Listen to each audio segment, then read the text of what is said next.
located over 2,200 miles off the coast of Chile, one of the most isolated places in the world. We have Easter Island, where the mainstream history tells us that the island has over 1,000 stone-carved massive heads, averaging 13 feet in height, that we are told were probably carved to commemorate important ancestors from around 1,000 years ago. Probably. Maybe. And I probably have some questions, and we're probably gonna shred this narrative. When self-proclaimed experts, people that were not there, just like you and me, these experts disagree with each other on when the island inhabitants first reached the island, while many in the research community think that they arrived in the year 800, 1,200 years ago. But the 2007 people think that they arrived in the year 1,200, 800 years ago, when those people in the 800s were, of course, master stone carvers out in the middle of the ocean, just to show appreciation to their ancestors, which we all do today, of course. So then the mainstream just skips hundreds of years ahead to the year 1722, leaving out a 900 to 500 year timeline gap, because nothing important happened for 900 years. And we have this fully documented. No. When 1722 hits, the Europeans arrive, of course, and find these 2,000 to 3,000 people living in the middle of the ocean. And this is when they basically kill them all and rewrite the mainstream history to what we read today. In my opinion, this 1722 date that we are given was more realistically closer to this 1877 date down here at the bottom, because literally 11 years later, in 1888, Chile annexed Easter Island by forcible acquisition over one's territory. So we have some very trustworthy things happening here. Lots of nice meetings, some great discussions, some murder, and some land takeovers. We have a group of people that now have complete and total control of the narrative. That seemed like a great bunch. A group that we should fully trust and go the extra mile for. And giving this answer would give you an A on your college social studies exam. It would also be ridiculous in the real world when we can clearly see that they have 100% drilled a lie regarding Easter Island into our heads since 1888. And this is when we take it up a notch. When in 2020 until 2022, for 2 years, they shut this place down to the public. Nobody could go in there for 2 years. And then from August to October, just 2 months after the island was reopened to the public, a forest fire burned nearly 148 acres of the island, causing irreparable damage to the stone statues, where a random arson is suspected, but will forever be a mystery. 2 months after they opened it back up, some random individual lights the whole island on fire. Really? And we have no idea who did this? What are the odds of that? Also, how much of this place is really something that can be ignited? These stone structures that are most likely bigger than we can see and just buried under the ground. And this fire doesn't make any sense at all when thinking logically, because they tell us that the fire was in an area where several hundred of these stone structures were, as well as the stone quarry, where the stone used to carve the sculptures is extracted, lighting a bunch of stone on fire.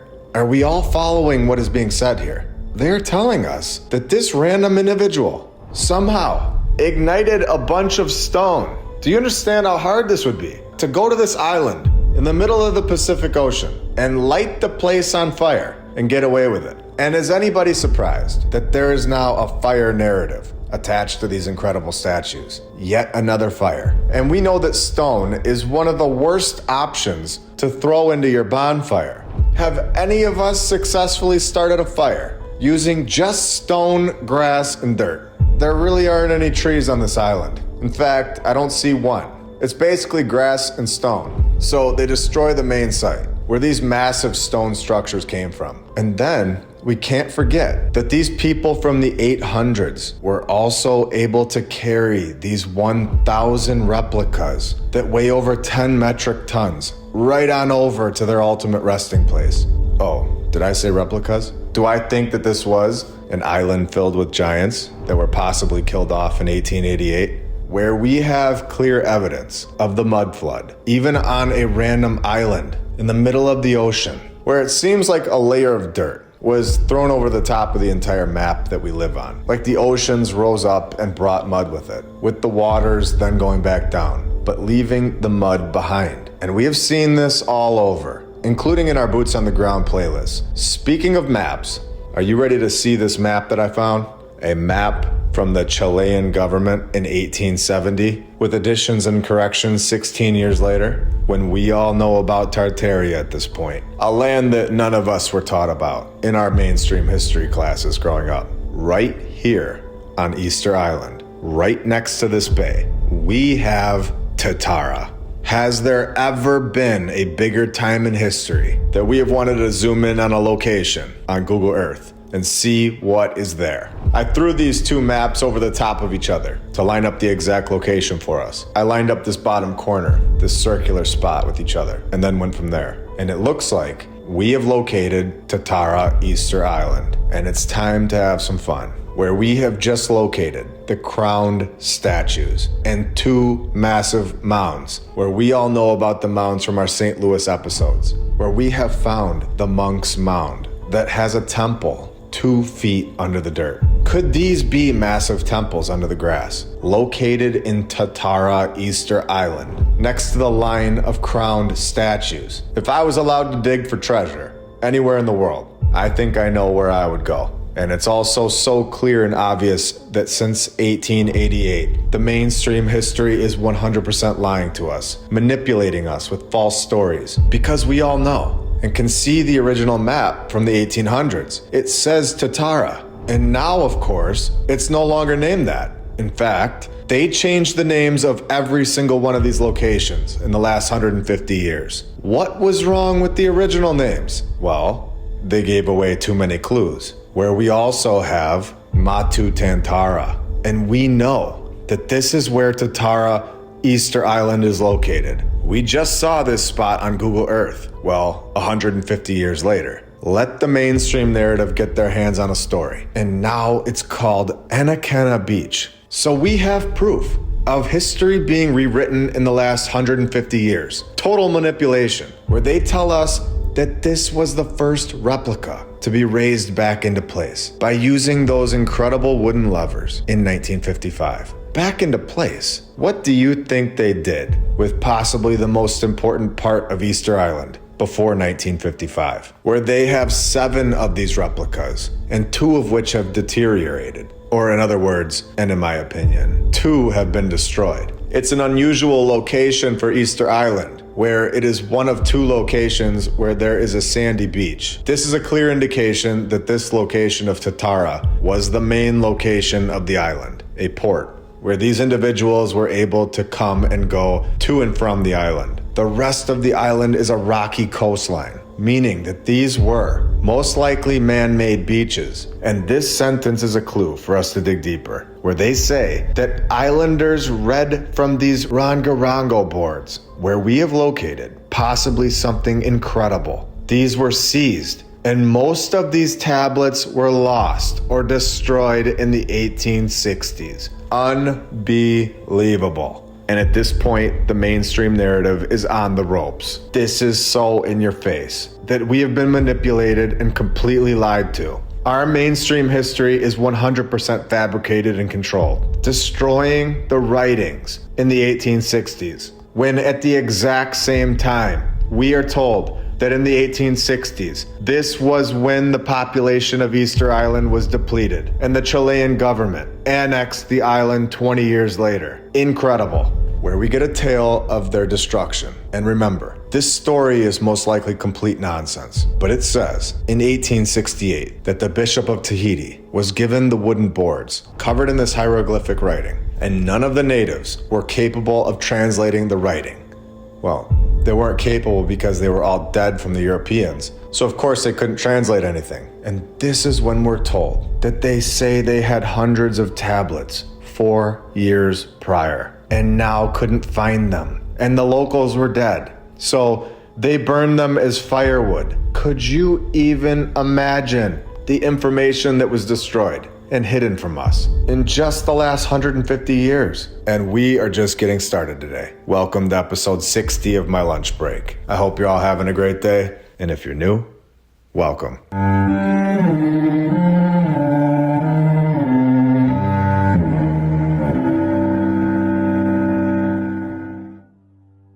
And I want to thank all of our sponsors over on Patreon. Thank you to flatearthdave.com. You can check out his app.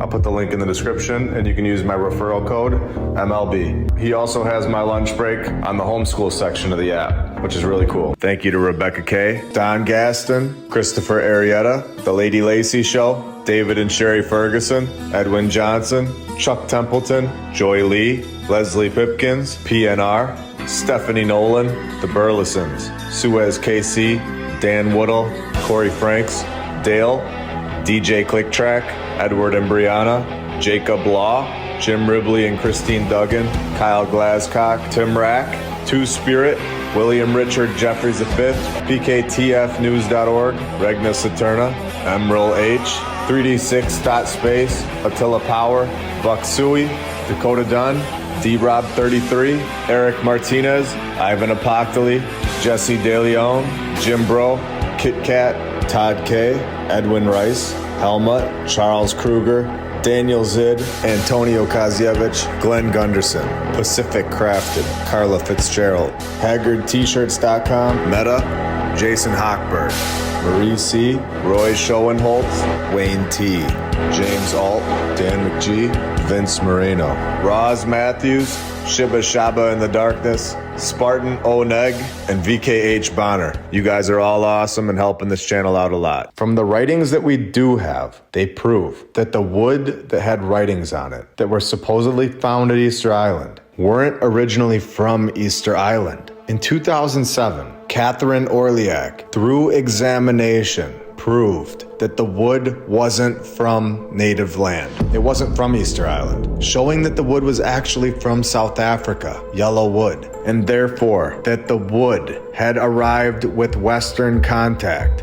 And this means, in my opinion, that these are just fakes. They are literally a bunch of children's scribbles to try and trick us into thinking that they were primitive cavemen that accidentally made some massive stone carvings and then go over in the corner and draw like a 2-year-old. When I guarantee you that the originals that were burned in yet another fire were elaborate and gave away a history, a lot of knowledge that isn't being shared with us or with our future generations. I think that in the future, whenever you are told this tale of hieroglyphs from an ancient civilization that look like they drew it with their left hand and with their eyes closed and blindfolded, you should be very careful believing that as factual information. Being able to carve massive stone structures perfectly over and over, but they can't draw it on a piece of paper. We all understand in architecture, before a building is created, even a small house, before it's here physically, we have to first draw it up. If you can't draw, the building or the house isn't going to turn out any better. Drawing like this and then knocking out 1,000 of these is not logical thinking. That does not add up. So we know at this point that the real Rongorongo texts, the true ones, are not being shown to us. And I bet they didn't actually burn them in a fire. I bet you they still have them. Oh, and one more thing about the 1860s. After they wiped these people out, they took one of these replicas back to London, where it has been described as a masterpiece. Yet they supposedly draw like 2-year-olds, where the name was given to it by the British crew that took it, translating to stolen friend. Incredible. And it's time for possibly the best part, and to tie this whole thing together. Here we go. I have located an article from the 1964 Oregon State Daily Barometer, uncovering some information that should make this episode one to remember, where we know that the Tartarian Empire was located in Central Asia. And we also see this on many maps, where we also know that Easter Island holds possibly the most important part of the island, named Tatara. And then we have this article from 1964, where it reads that Easter Island has caused worldwide disagreements over its origins of people. Some experts believe they came from Asia, which would tie them directly to Tartaria, which I normally don't agree with what the self-proclaimed experts have to say. But the article goes on to give us a second option of where these people came from, where the others claimed that South America was where they came from 1,000 years before them. And we all know which narrative was chosen to be taught to us today, and it wasn't the Tartaria connection one. Now, both may be false, but one connects the story, and that's the same option that was left out of the storybooks that we are all taught today. And we're about to expose something that is 100% not shown to us in the mainstream history. A place that 99% of us have never heard of. That's in an article from over 100 years ago. First, I want to say thank you to all of our badge members, all of the Patreons, and every single subscriber. You are all awesome and really helping grow this channel to a bigger and bigger audience every single week. And this is when the article tells us that when these were first discovered, they appeared to be heads above the ground. However, after excavation, some were found to measure 40 to 50 feet long, or taller than a 4-story building. And somebody was asking the right questions in 1964. When they ask, how were these carved, transported, and erected on a secluded island without metal or trees? And I think we know now that there was a much more advanced, most likely, much bigger group of people that were here before us. And I don't believe it was that long ago. 50-foot tall giant statues, over 1,000 of them, and in my opinion, replicas. Absolutely incredible stuff. And this goes even deeper, where a 1925 article from the Courier Journal gives us a map of a massive land called Mu. Where have any of us heard or seen a land called Mu? And it says the map is showing the supposed position and extent of Mu after Hawaii and Easter Island had been separated from it, where people migrated to Mexico and over to Asia. It also goes on to say the crosses on the map are the locations of stone monumental remains of the land of Mu. Okay, so we definitely know that there was more land here. And this is about to get really interesting. When it reads, in this land of Mu, according to Colonel Churchward, this was the Garden of Eden, the spot where Adam and Eve of mankind's beginnings lived. Now it tells us that this information is coming from ancient tablets, where he and an East Indian temple custodian have succeeded in translating, and this all coming to us in 1925. So 7 years later, in 1932, we have the San Francisco Examiner also mentioning this continent of Mu, giving us another map. Now, whether we believe that this continent was real or not, this is still information. When I find something that could give us clues for the future, I am not going to withhold it from everyone. That being said, this would make a lot of sense, since there is a massive amount of space between the Americas and Asia, Australia, in the Pacific Ocean. If this land was there, I don't believe that it was 13,000 years ago like they're telling us. I would say it's much closer to our timeline, and possibly sank when the mud flood worldwide took place. And this would definitely explain why they are finding these massive stone structures and pyramids under the water, and would explain where the Mayans came from and why they have stories regarding the destruction of Mu. And in this article, it goes even deeper into this narrative, where it tells us that this colonel went to central India and met with a high priest in a temple school monastery, where the priest in the 1800s showed him some extremely ancient tablets, which had been hidden for thousands of years in the temple vaults, proving, in my opinion, that these groups of people hold the knowledge. They know our true history and are 100% hiding it from us. The mainstream history that we are all told today, in my opinion, is a totally different narrative than what really took place here. And within this same article, we are told that an American archaeologist discovered in Mexico the ruins of 3 great cities. The city was covered with a foot of earth. And at the bottom of the article, saying that it was destroyed by a flood, showing more evidence of a worldwide mud flood, like we have mentioned. And we all know about Plato and how he mentioned the land of Atlantis. So I went and found a final article for today, an article that may give us a much clearer idea of where Atlantis really was and what it was really called. An 1899 article predating the 1925 article by 26 years from the St. Louis Globe. As we zoom in on this paragraph, we can see that it says that a doctor has spent 12 years in Yucatan studying the Maya language and digging among the ruins, where he has made some famous finds, where he says that the Mayans had the original Isis, the original Osiris, and the original Sphinx. They had a highly developed language before Sanskrit, where the Mayans lived in splendor, long before and long after that strange land, the land of Mu, which Plato has called Atlantis.